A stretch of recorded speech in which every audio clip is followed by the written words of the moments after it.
Waalaikumsalam. Saya mau bertanya itu tentang akad tadi. Iya. Dalam hal ini sebagaimana kita tahu bahwa seorang perempuan itu disarankan menikah dengan laki-laki non-muslim.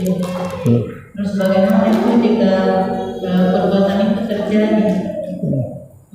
Muslimah menikah dengan muslimah, di sini maksud saya muslim, perempuan muslim yang menikah dengan non-muslim. Iya.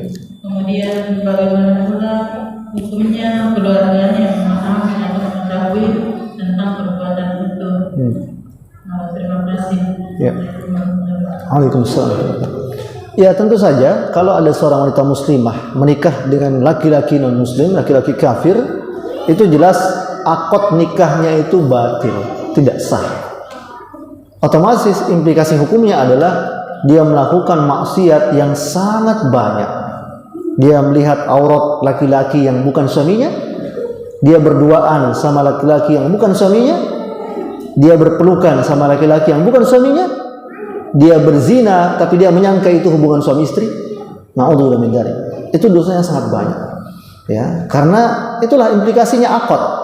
Dan tidak ada perbedaan pendapat di kalangan ulama, karena Quran dengan tegas mengatakan ya bahwasanya laki-laki wanita muslimah, kata Allah, jangan kalian nikahkan wanita mukmin ya dengan laki-laki musyrik hatta tu'minu, sampai laki-laki musyrik itu beriman.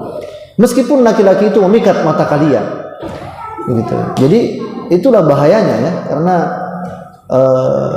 kalau kita kaitan dengan nikah ya, ijab qabul pernikahan itu adalah satu lafaz yang menghalalkan perkara haram.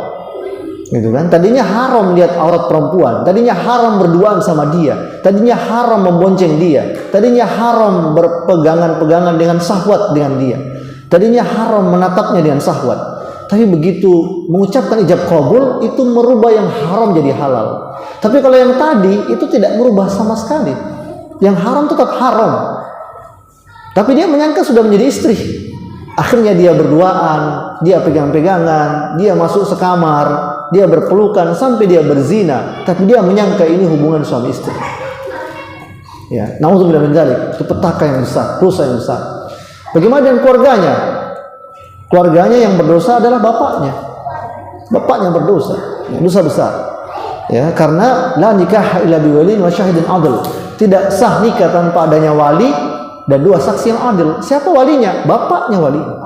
Di samping Nabi juga menyebut dalam hadis yang lain bahwa tidak akan la yadkhul jannah, kata Nabi, tidak masuk surga orang yang membiarkan keluarganya itu bermaksiat. Ya, itu membiarkan anaknya dibiarkan maksiat seperti itu, tidak dibolehkan. Ya, jadi alhamdulillah kalau sekarang setahu saya sudah tidak boleh itu. Undang-undang pernikahan itu melarang ya, pernikahan seperti itu. Zaman dulu mungkin saja iya. Ada pernikahan-pernikahan beda agama seperti itu. Nah, jadi itu karena itulah bagaimana solusinya? Harus tobat nasuha. Tobat nasuhanya bagaimana? Tinggalkan suaminya, tanda petik. Suami tanda petik ya, karena itu bukan suami. Tinggalkan. Terus bagaimana status anaknya? Status anaknya itu pendapat mayoritas ulama itu statusnya anak zina. Anak zina itu berwali kepada ibu kandungnya, bukan kepada bapak biologisnya. Itu pendapat mayoritas ulama. Karena ada hadis Nabi mencela, Nabi mengatakan lelaki pezina itu, kata Nabi, dia hanya mendapatkan batu, tidak mendapatkan anak. Nah, itu celaan Nabi bahwa dia hanya dapat batu. Itu menunjukkan, kata para ulama, menunjukkan bahwasanya anak yang dari hasil zinanya itu tidak menjadi miliknya. Nabi menyebut dia hanya dapat batu, maksudnya itu dia tidak dapat anak. Gitu. Hadis ini, dari hadis inilah para ulama menyimpulkan berarti anak hasil zina itu tidak punya bapak. Sekali lagi, anak hasil zina tidak punya bapak, dia hanya punya ibu, ya, sehingga dia berwali kepada ibunya. Seperti hanya Nabi Isa alaihissalam, Isa bin Maryam, karena Nabi Isa tidak punya bapak. Isa bin Maryam. Maka misalnya anak zina itu misalnya namanya Aco, karena dia cowok, makanya disebut Aco, anak cowok, gitu. Kalau dia perempuan, Aceh, anak cewek, kan gitu. Orang Makassar itu pintar cari nama. Nah, ini dia laki-laki, Aco namanya. Nah, dia anak hasil zina, maka dia namanya Aco bin nama ibunya. Seperti tadi, Isa bin Maryam. Nah, begitu. Jadi itu solusinya. Dia tobat nasuha, dia tinggalkan itu laki-laki yang mengaku sebagai suaminya, putus hubungan sama sekali. Anak ini adalah anak dia, anak ini hasil zina, dia berbalik kepada ibunya. Itu. Terus bagaimana tobat nasuh bapaknya? Bapaknya harus ambil kembali itu anaknya yang sudah menikah tadi. Tanda petik nikahnya tidak sah. Dia ambil kembali, dia ambil cucunya, dia nafkahi. Ya, karena perempuan tidak wajib mencari nafkah. Beban nafkah itu ada pada laki-laki. Wallahu a'lam bishawab. Demikian. Ya, sudah satu. Masih ada? Ya, silakan. Terakhir. Jadi kan Ustaz Iya. jelas Yang tadi, iya. terkait dengan keluarga yang bertanggung jawab terhadap keluarganya yang menikah tadi. Iya. Apakah khusus untuk bapaknya saya atau keluarganya secara umum? Iya, kalau Dengan bicara dosanya. iya, kalau bicara tentang kepemimpinan, maka anak perempuan itu dia dipimpin oleh bapaknya. Itulah imam dia. Ketika telah menikah, barulah kepemimpinan itu beralih kepada suaminya. Dan dalam Islam yang bertanggungjawabkan itu nanti bapaknya. Nabi bersabda, "Ar-rajul ra'in fi ahli wa huwa mas'ulun 'an ra'iyyatihi." Seorang laki-laki itu pemimpin bagi keluarganya. Yang dimaksud laki-laki di sini adalah bapaknya. Dan dia akan diminta pertanggungjawaban oleh Allah berkaitan dengan keluarga yang dipimpinnya. Itu. Adapun yang lain seperti saudara kandungnya, tantenya, termasuk ibunya, itu tidak mendapatkan tugas khusus, tidak mendapatkan taklif, kewajiban dari Allah untuk memimpin si anak perempuan tadi.